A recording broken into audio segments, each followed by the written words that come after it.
My name is Kevin. I was actually born in Cameroon and I'm living in France for like 12 years, actually, I think. I'm an entrepreneur. I have a marketing company back then, and then I have a self-storage company now, and little bit of real estate also. Is it in Cameroon or is this in In Paris? Paris, in France.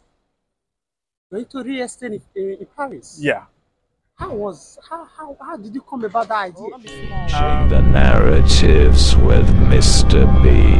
How are you doing? Fine, and you? I'm great. You look good. Oh, thank you very much. You too. Thank you so much. All right, nice to meet you. I'm just going to ask you one or two questions about Okay. life experience, All right. in general.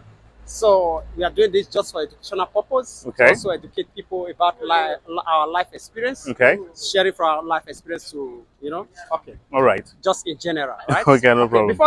Before I give you a minute for you to introduce yourself to the audience, good morning, good afternoon, good evening to you, my great viewers. Depending on the place you are watching us from, we are back again with another episode of this program, Changing the Narratives, saying it the way it is in the city of Rome. We are here with one of our big brother, all the way from Actually, Paris. I'm from Cameroon initially, but I live in Paris. Okay, you are from Cameroon. Yeah. Okay, you live in Paris. Yeah. Okay, please, can you just introduce yourself to them? My name is Kevin. I was actually born in Cameroon and I'm living in France for like 12 years, actually, I think. I'm an entrepreneur. I have a marketing company back then, and then I have a self-storage company now, and little bit of real estate also. Is it in Cameroon or is this in In Paris, in France. Going to real estate in Paris. Yeah. How did you come about that idea?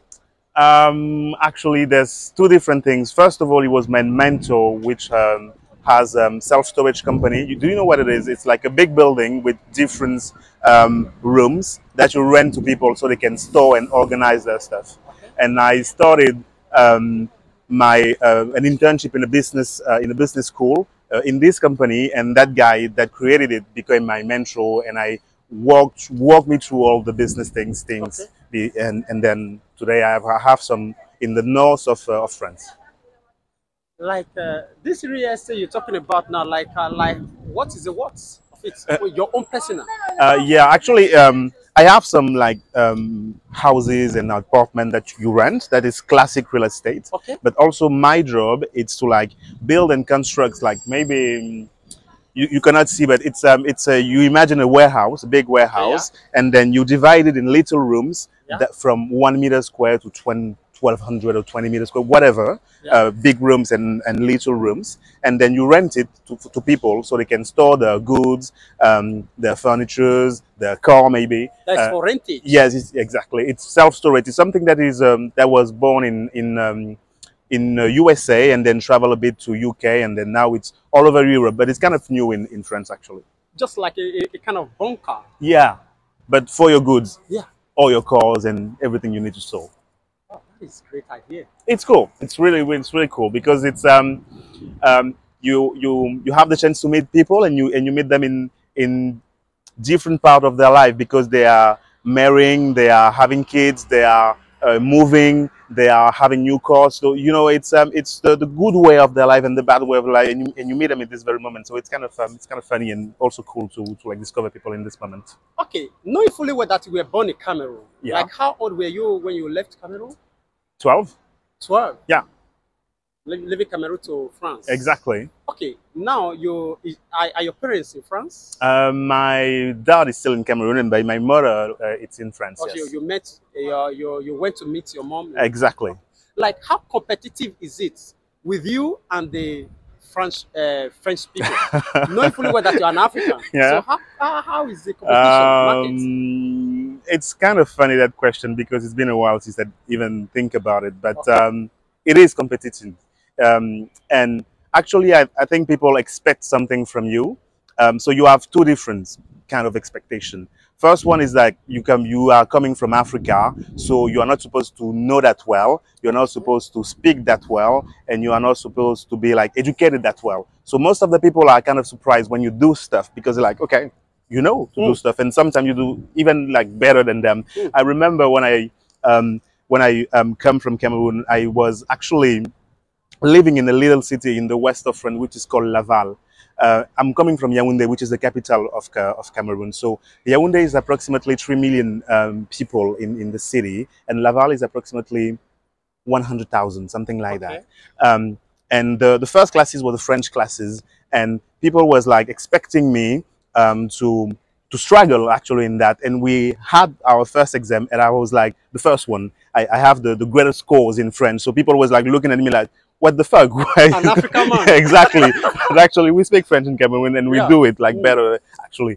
And the second expectation that people have to have from you, it's they are maybe connected to other African people, or maybe they have worked or learn or even travel there, so they knew a bit. So they kind of expected you to like be the same people, be exactly the same way that people, exactly the other thing people are doing, their behavior, their yes, mentality. yeah. So it's also a surprise when you do things differently, but not for the same reason, not because they don't think you are capable of, but because they just didn't expected it from you. They expected something else.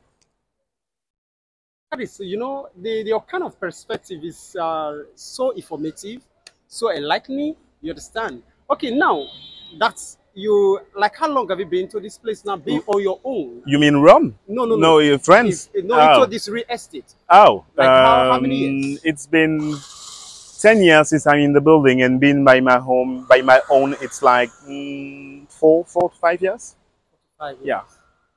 Wow. So why is it that haven't gathered that wisdom in France? France. Yeah. Why did you not think twice by returning to Cameroon to invest? It's Why did you decide to compete with the French people? it's exactly the conversation that I was having on phone when you stopped me by with my sister, because she's actually living in it. She has her own human resources company in Cameroon. And my point of view on that question is that you cannot mix the things.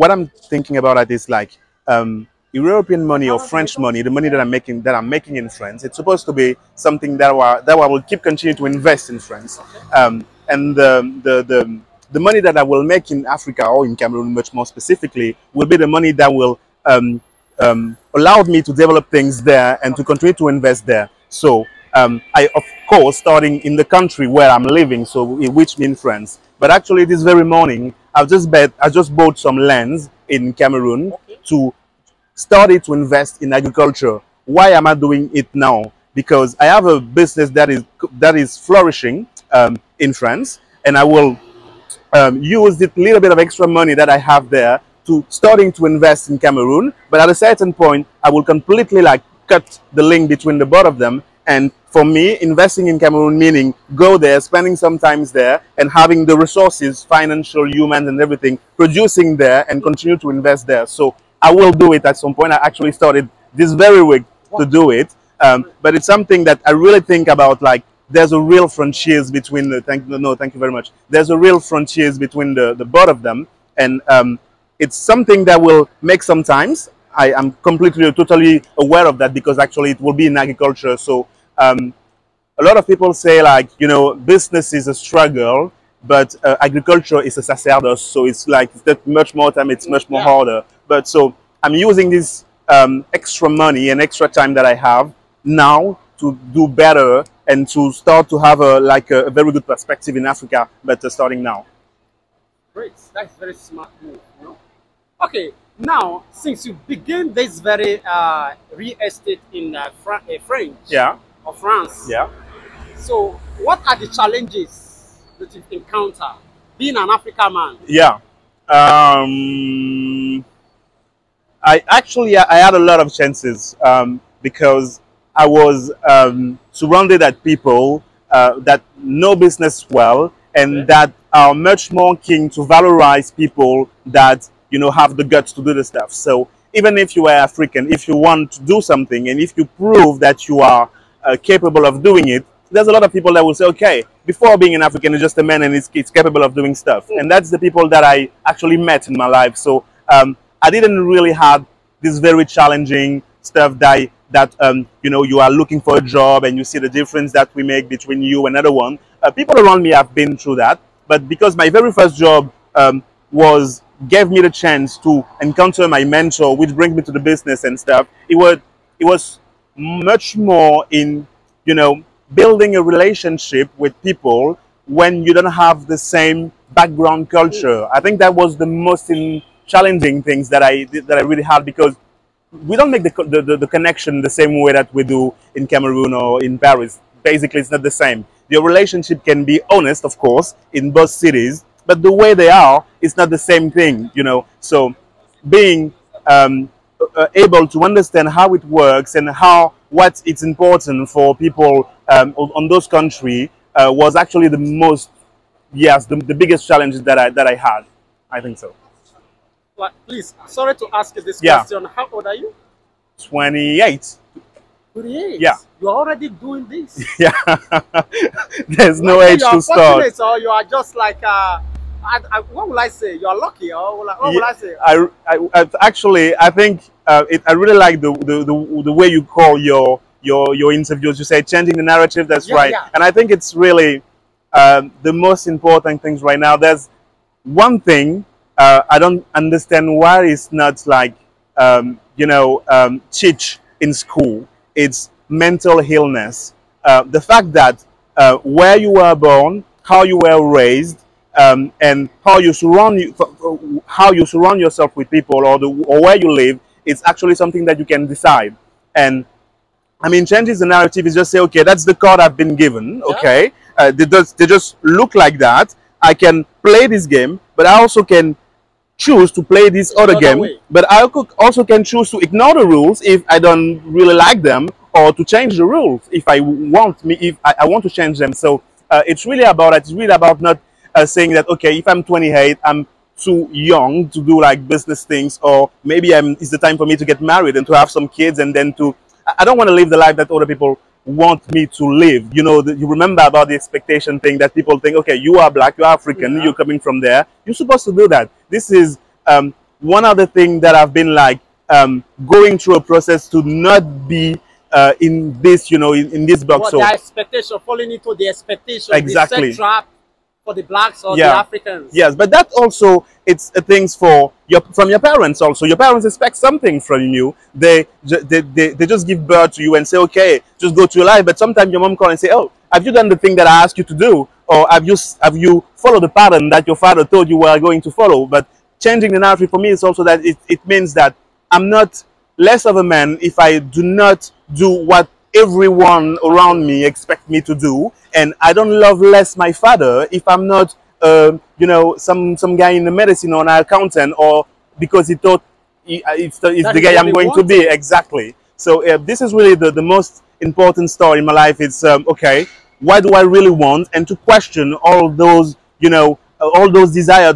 Do they come from me? Do they come from my culture? Do they come from my friend? Do they come from the peer pressure? And when I go really, really deep into that, and I found, okay, this is the very reason. Okay, am I fine with that reason? So maybe you can do what your father do if you want to do that. But for the most important thing for me is you need to be sure that it's what you want to do and the very reason you are doing it. Okay, now, like, how do you see yourself in the next 10 years in Oh. this other business? Regards to this other business? Okay. Actually, I'm a man of a plan. So I have a long-term plan, which means it's only a perspective in the long term. The long term for me, it's 30 years. I have something closer to a much more precise plan on the short or on the middle term, which is 10 years. So I can precisely answer to that question. In 10 years, I should have like around 10 to 12 more facilities than I already have today.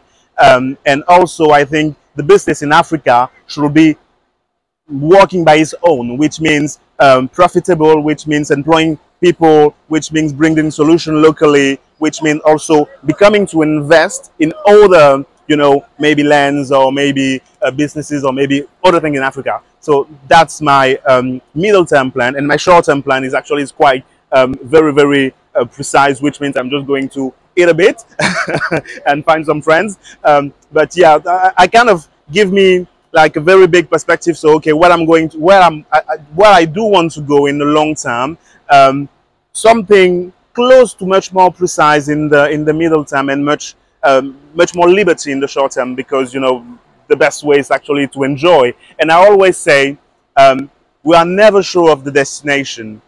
If you take a plane and you say, okay, I want to go from Paris to Yaoundé, there's a chance you may not get to Yaoundé because of the weather, because of the fact that the driver just lost the way. So you rather be enjoying the traveling, so enjoy the process, and you may enjoy the destination, but the most important thing is enjoy the process. So what I'm doing is I'm having fun on each and everything that I do while I'm doing it. And if the outcome is like money, cool. If the outcome is like prestige, okay, cool. If the outcome is like extra time, okay, cool. But it will be fun anyway, so let's do it. All right. Okay, please. Sorry, I'm taking much of your time because honestly, a lot of people are learning from you. Okay. Right? It's a privilege meeting you anyway. It's a privilege having you. Thanks. All right. Like you've done business in France. Yeah. And you've done now in Africa, right? Yeah. Okay. Now, so what will you see as the competition, like the one in France and the one in Africa? Which one is more competitive? Very good question. I think these challenges are totally different. I won't be, you know, very, how I forgot the word in English, but it will be very cocky for me to say I know things about business in Africa right now. I'm actually learning. I have to spend the rest of the last week watching YouTube's video, trying to read some names that I can contact to see, okay, you have done that, okay, can you explain me? And there's a really lot of content right now online. I'm looking about agricultural business, and I think I've, yes, literally spent my days looking different videos in a very small parts of Africa, and I was like surprised this content actually exists. So I think the very challenge that I have right now in coming from France or living in France and going to Africa is because I'm no longer used to the way it usually works. You know, I know the culture, the way the affairs are done. You know, the way you need to go through all this little tiny process that you don't know, and it is actually something that I want to learn and I'm working on to learn. And in France, basically, I think the most more challenging is the administration as usual. But it's clearer, but I think it may be harder in France because all the parts are done. You know where you start, where you can end, how it's going to be doing, how it's going to be done. But opportunities are becoming less and less because everything is almost already done. But in Africa, you have so many different opportunities. You have so many creative people. You have so many things to be done. But the path is actually not even clear at all. You don't know where to start. You don't know who to contact. You don't know how to do it. And I'm really happy to see that some people before me have started to, you know, walk down the paths and also share what they have already done. So okay, I've been through that, I've struggled with that. Don't do the same error. Just this is just a little video to explain you how I have done it, and it's really really important for me to have this one right now. So I think for France it will be literally yes opportunities, and for Africa it will be like the path. How do you do it? The manual. How do you do the things? Okay, like people like you now, black people like you in France. So not only in France, in general, you have Europe in general. Yeah. Now that you are able to pave through, Yeah. You are already on the process. You are not just starting, Yeah. right? Okay, so do you think that other blacks, Yeah. they stand a chance Yeah. of making waves Why? just the way you did? Yeah. Do you think that there is that chances for them? Yeah. Or you believe that it was because you studied there, or you had some people who were already in the process that makes it easy for you? Or do you believe that the process is fair to everyone? Yeah, I do believe that there's still a chance for a lot of people to do so. And it's not only a belief, it's also because I have friends that are doing amazing things. They are working for like big firms in UK, in USA, in Paris, but also in Africa. I mean, I'm really like so contemplative when some of my friends or one for my people or my family just go back there and build a business from scratch. I'm like, okay, wow, this is amazing. So my point of view is that we are living in a world where you can not any longer just say you have the choice between the West or the east. You have the chance between the north or the south. I think you have the chance wherever you want to have that chance, and you can start somewhere and go around the corner after and change where you are playing, the field that you are playing, and the way you are playing. So of course, basically the Kenyan I will be like.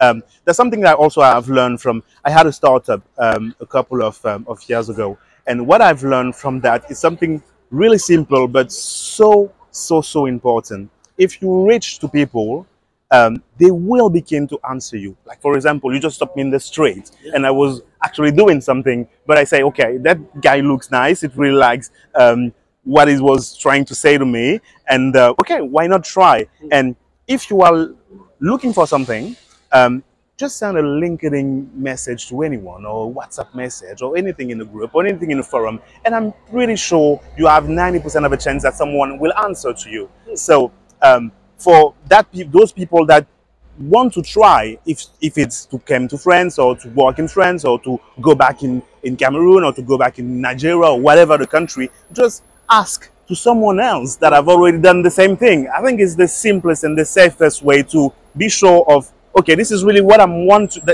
to do, and also that's the best way to do that, or at least to avoid some kind of accidents or mistakes. Yeah.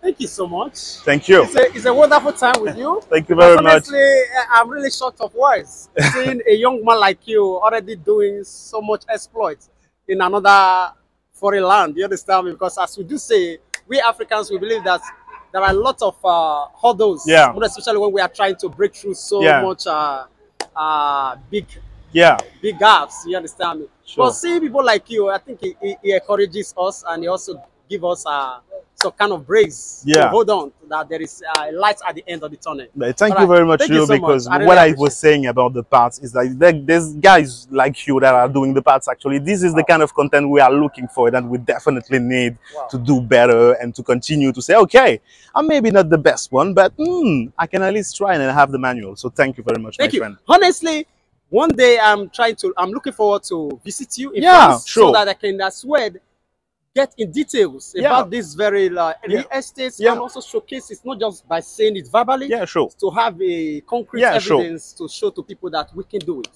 Africans can do it. It will be a pleasure. Understand? Because we are seeing a lot of white people, Europeans, Americans coming to Africa, taking over. It's about time we Africans should move over and take over their lands. You understand me? It's very important. And we are ready to do that. That is it. You are, of course. Thank you very much. Yes, thank you so much. It's a privilege. Thank you.